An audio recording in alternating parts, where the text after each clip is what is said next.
Di kahyangan, di alam para dewa yang agung, sebuah kesalahan telah terjadi. Sepasang dewa dan dewi, karena melanggar aturan suci, menerima hukuman yang berat. Mereka diusir dari Svargaloka, dibuang ke bumi untuk menjalani hidup dalam wujud binatang. Sang dewa menjelma menjadi seekor anjing jantan yang gagah namun pendiam, yang kelak dikenal dengan nama Tumang. Sementara sang dewi, ia terperangkap dalam raga seekor babi hutan betina yang disebut Celeng Wayung Hyang. Keduanya membawa kutukan mereka dalam diam, berkeliaran di hutan-hutan lebat di tanah Parahyangan. Esensi ilahi mereka terkurung dalam tubuh fana. Pada masa yang sama, seorang raja bernama Prabu Sungging Perbangkara memerintah dengan bijaksana. Ia seorang pemburu yang ulung, yang anak panahnya tak pernah meleset dari sasaran. Suatu hari, ketika sedang berburu jauh di dalam hutan, sang raja merasakan dorongan alam yang tak tertahankan. Ia menampung air seninya di dalam sebuah batok kelapa kosong yang tergeletak di tanah, lalu melanjutkan perburuannya. Tak lama kemudian, Celeng Wayung Hyang yang tersesat dan kehausan menemukan batok kelapa itu. Tanpa curiga, ia meminum isinya hingga kering. Sebuah keajaiban pun terjadi.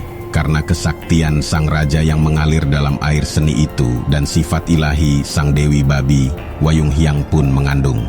Dalam waktu yang singkat, ia melahirkan seorang bayi perempuan yang parasnya begitu elok, seolah cahaya bulan terperangkap di kulitnya. Takdir menuntun Prabu Sungging Perbangkara kembali ke tempat itu. Ia mendengar tangis bayi dan menemukannya terbaring sendirian, bersih tanpa noda. Hatinya tergerak. Tanpa mengetahui asal-usul sang bayi yang ganjil, ia membawanya pulang ke istana. Ia mengangkatnya sebagai putrinya sendiri, memberinya nama Dayang Sumbi. Dayang Sumbi tumbuh dalam kemegahan istana, namun kelahirannya adalah sebuah rahasia yang bahkan ia sendiri tak ketahui. Ia adalah perpaduan antara dunia manusia dan dunia gaib, membawa kecantikan yang bukan milik manusia biasa dan takdir yang sejak awal telah dibayangi oleh kesendirian. Kecantikan Dayang Sumbi menjadi legenda. Kabar tentang parasnya yang tiada tara menyebar ke seluruh penjuru negeri. Para raja dan pangeran dari kerajaan-kerajaan tetangga datang silih berganti untuk melamarnya. Namun, setiap lamaran membawa kegelisahan di hati Dayang Sumbi.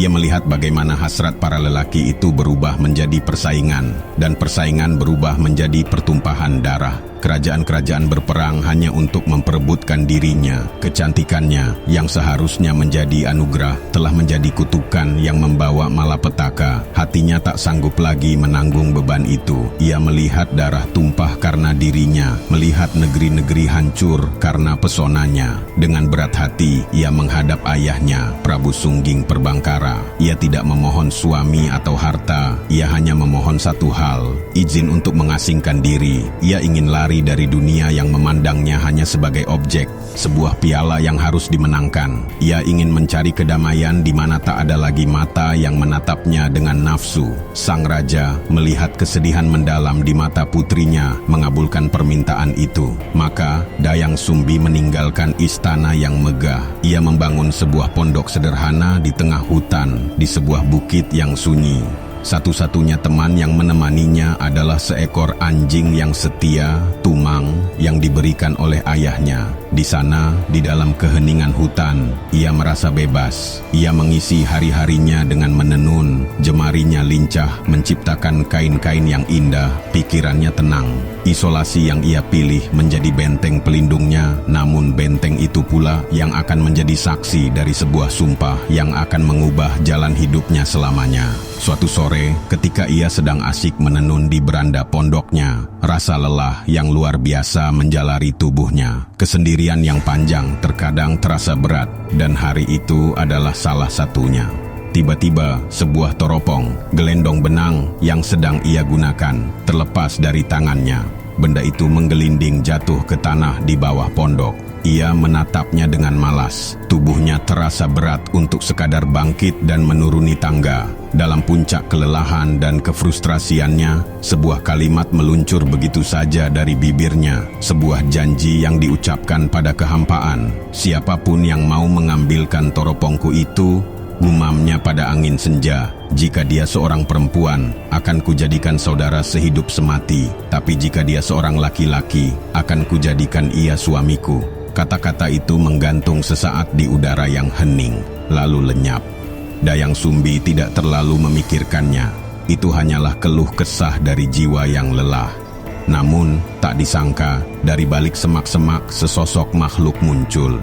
Makhluk itu berjalan perlahan, mengambil toropong dengan mulutnya dan membawanya naik ke pondok. Makhluk itu adalah Tumang, anjing setianya. Dayang Sumbi terkesiap, jantungnya berdebar kencang. Ia menatap anjing itu, lalu teringat pada sumpahnya. Dalam tradisi para leluhur, sebuah sumpah adalah ikatan suci yang tak boleh diingkari. Mengingkarinya berarti mengundang murka para dewa. Dengan hati yang berat dan pikiran yang kalut, ia tahu ia tidak punya pilihan. Ia harus menepati janjinya. Maka, di tengah keheningan hutan itu, Dayang Sumbi, sang putri yang lari dari para raja, menikahi seekor anjing yang sesungguhnya adalah dewa yang terhukum. Pernikahan ini adalah penolakan terakhirnya terhadap dunia manusia.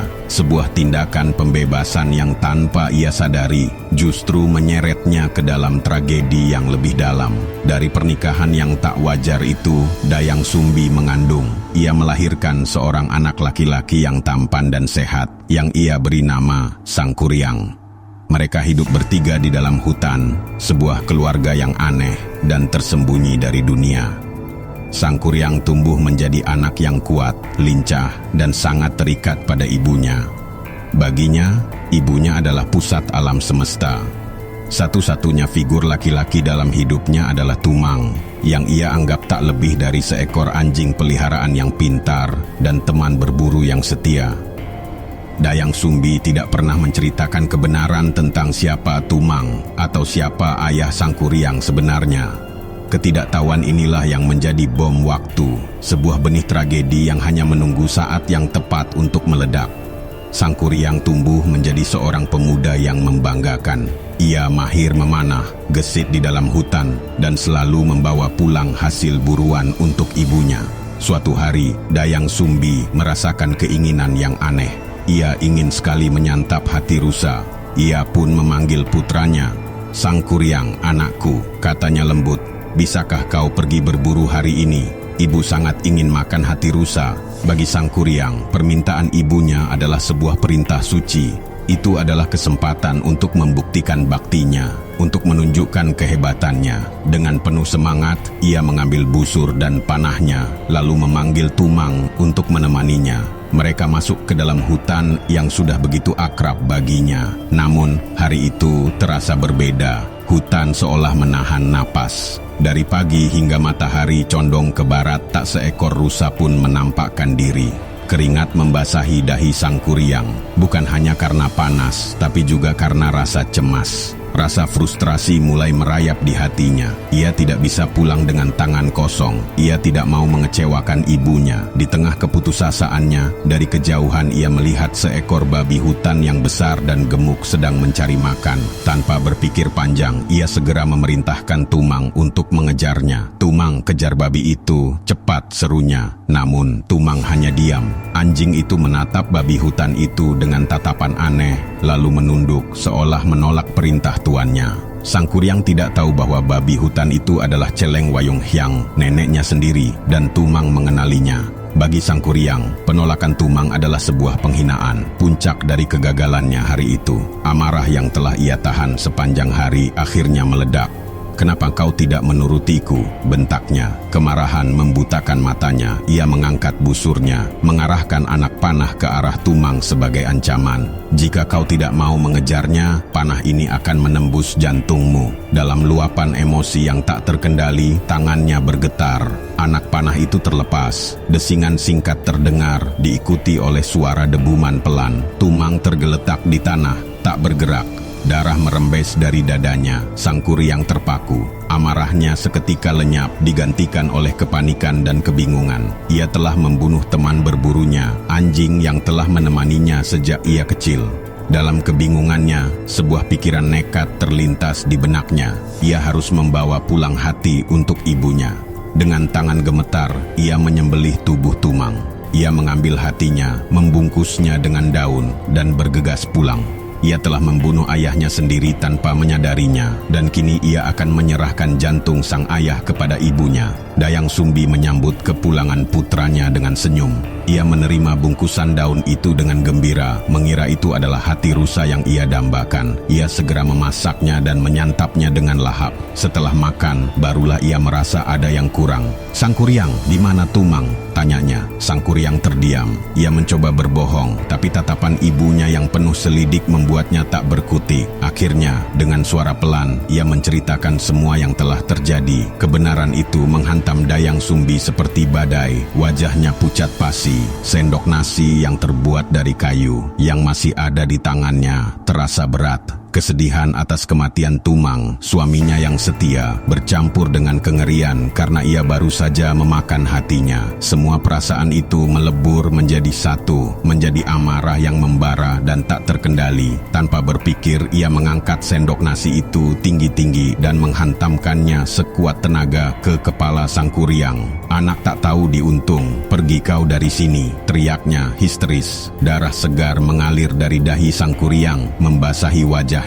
Tapi luka fisik itu tak ada apa-apanya dibandingkan luka di hatinya. Di matanya, ibunya lebih menyayangi seekor anjing daripada dirinya. Itu adalah penolakan paling menyakitkan yang pernah ia rasakan. Sendok nasi, sebuah simbol kasih sayang seorang ibu yang memberinya makan setiap hari, kini telah menjadi senjata yang melukainya. Ikatan di antara mereka telah putus. Dengan hati yang hancur, diliputi rasa sakit dan benci, Sang Kuryang berbalik dan berlari. Ia lari menembus kegelapan hutan, membawa serta bekas luka di dahinya, sebuah tanda abadi dari penolakan ibunya. Setelah Sang Kuryang pergi, amarah Dayang Sumbi surut. Yang tersisa hanyalah penyesalan yang tak bertepi. Ia menangis sejadi-jadinya, meratapi nasibnya yang telah kehilangan suami dan putra dalam satu hari. Dalam kesedihannya yang mendalam, ia bertapa, memohon ampun kepada para dewa. Para dewa mendengar doanya. Mereka memberinya pengampunan sekaligus sebuah anugerah yang aneh. Ia dikaruniai kecantikan abadi. Waktu seolah berhenti untuknya.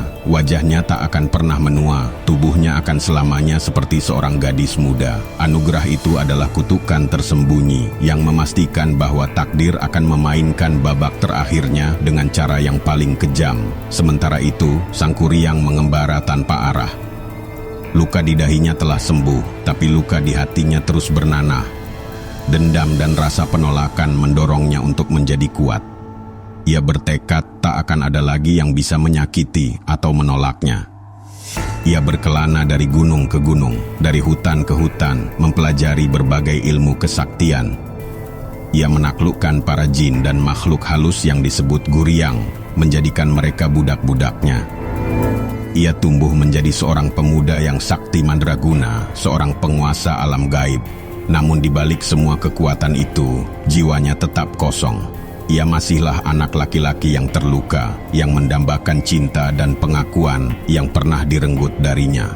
Tahun-tahun berlalu, pengembaraan Sang Kuryang tanpa sadar membawanya kembali ke tanah kelahirannya. Di sebuah bukit di tepi hutan, ia melihat sebuah pondok dan di berandanya duduk seorang wanita dengan kecantikan yang seolah tidak nyata. Wanita itu adalah Dayang Sumbi. Sang Kuryang terpana. Ia belum pernah melihat wanita seelok itu. Sebuah hasrat yang kuat dan tak tertahankan seketika menguasai dirinya. Ia merasa harus memiliki wanita itu. Ia pun mendekati Dayang Sumbi. Dayang Sumbi yang telah hidup dalam kesepian selama bertahun-tahun juga terpesona oleh ketampanan dan kegagahan pemuda asing itu. Mereka berbicara dan benih-benih cinta mulai tumbuh. Keduanya tidak saling mengenali. Sang Kuryang melihat wanita impiannya, sementara Dayang Sumbi melihat jawaban atas kesendiriannya. Mereka jatuh cinta dengan cepat dan dalam. Dan tak lama kemudian, Sang Kuryang melamar Dayang Sumbi. Dayang Sumbi menerima lamaran itu dengan bahagia. Namun, takdir punya rencananya sendiri. Suatu hari, ketika mereka sedang bersantai, Dayang Sumbi merapikan rambut Sang Kuryang yang sedikit berantakan. Saat itulah, jari jemarinya menyentuh sebuah bekas luka di dahi calon suaminya. Ia mengamatinya dengan seksama. Bentuknya, letaknya, terasa begitu akrab. Tiba-tiba, sebuah ingatan yang telah lama ia kubur menyeruak kembali dengan kekuatan yang mengerikan. Ingatan tentang sebuah sore yang tragis, tentang sebuah sendok nasi, dan tentang seorang anak laki-laki yang ia usir. Jantungnya seolah berhenti berdetak. Ia menatap wajah pemuda di hadapannya, dan untuk pertama kalinya ia melihat bayangan putranya yang telah hilang. "Sangkuriang," bisiknya dengan suara bergetar. Dengan panik ia mencoba menjelaskan semuanya, bahwa ia adalah ibunya dan pernikahan mereka tidak boleh terjadi. Tapi Sangkuriang yang telah dibutakan oleh cinta dan hasratnya menolak untuk percaya. Ia menganggap Dayang Sumbi hanya mencari-cari alasan. Bagaimana mungkin wanita semuda dan secantik ini adalah ibunya yang seharusnya sudah tua renta? "Kau hanya mengada-ada," bentak Sangkuriang. "Kau tidak bisa menolakku." Dayang Sumbi putus asa. Ia tidak bisa menolak Sangkuriang secara langsung, karena ia tahu amarah pemuda itu bisa sangat mengerikan. Maka ia memikirkan sebuah cara.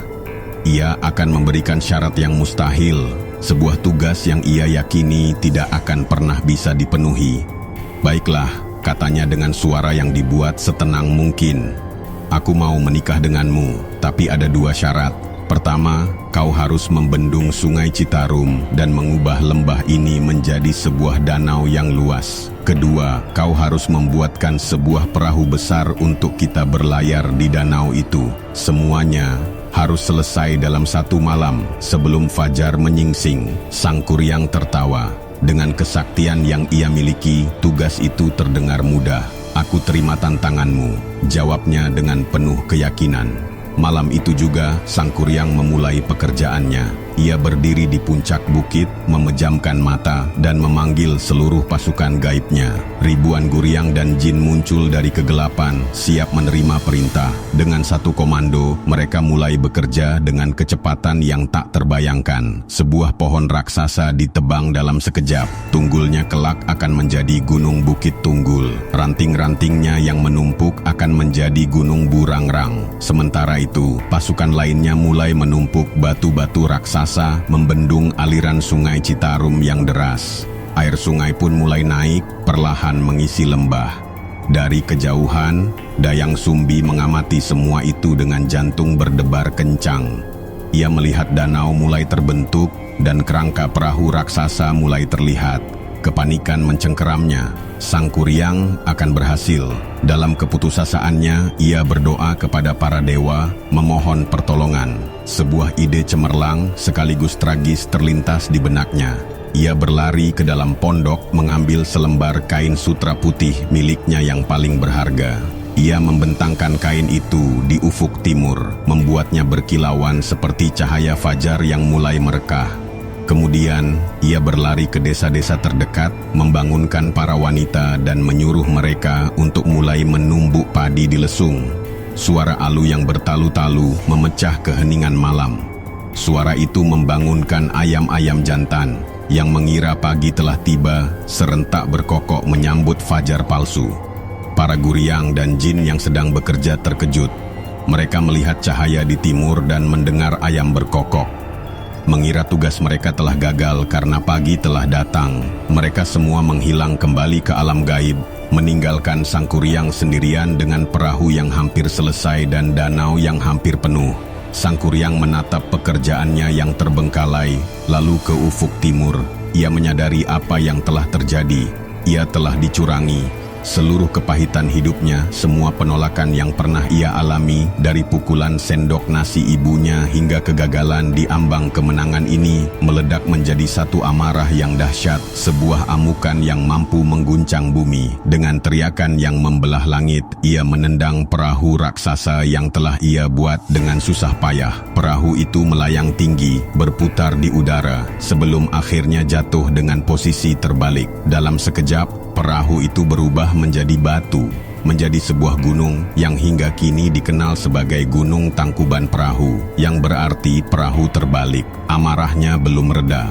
Ia berlari ke bendungan di Sanghyang Tikoro dan menjebolnya dengan satu pukulan. Air danau yang telah terkumpul surut seketika, menyebabkan banjir bandang yang dahsyat. Ia tahu siapa dalang di balik semua ini. Dayang Sumbi. Dengan mata menyala karena murka, ia mengejar ibunya. Dayang Sumbi berlari ketakutan mendaki sebuah bukit. Sang Kuryang semakin dekat. Tepat ketika Sang Kuryang hampir menggapainya, Dayang Sumbi memejamkan mata dan memohon keselamatan kepada Sang Hyang Tunggal. Dalam sekejap, tubuhnya lenyap berubah menjadi sekuntum bunga jaksi yang indah. Sang Kuryang tiba di puncak bukit itu yang kelak dinamai Gunung Putri. Namun ia tidak menemukan siapa-siapa. Ia terus mencari, dipenuhi amarah dan keputusasaan, hingga akhirnya tiba di sebuah tempat yang disebut Ujung Berung. Akhir dari amarahnya, di sanalah tenaganya habis, jiwanya kosong. Ia pun lenyap, menghilang ke alam gaib, tak pernah terlihat lagi.